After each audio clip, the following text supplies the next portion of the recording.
এ কোন যন্ত্রণা দিবসে আর, এ কোন যন্ত্রণা রাতে। আকাশে স্বপ্ন সে ছুঁয়েছে তার, মাটিতে গড়া দুই হাতে। বোঝেনি রাত্রির ঝোড়ো হাওয়ায় যখন চলে মাতামাতি, জ্বলতে নেই কোনো আকাঙ্ক্ষায়, চালাতে নেই মোমবাতি।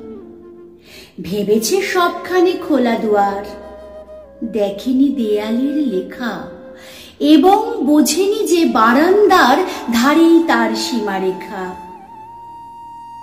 তবু সে গিয়েছিল বারান্দায়, তবু সে গিয়েছিল বারান্দায়, কাঁপেনি তবু তার বুক। তবু সে মোমবাতি জ্বেলেছে হায়, দেখেছে আকাশের মুখ। এখন যন্ত্রণা দিবসে আর, এখন যন্ত্রণা রাতে। আকাশে স্বপ্ন সে ছুঁয়েছে তার, মাটিতে গড়া দুই হাতে।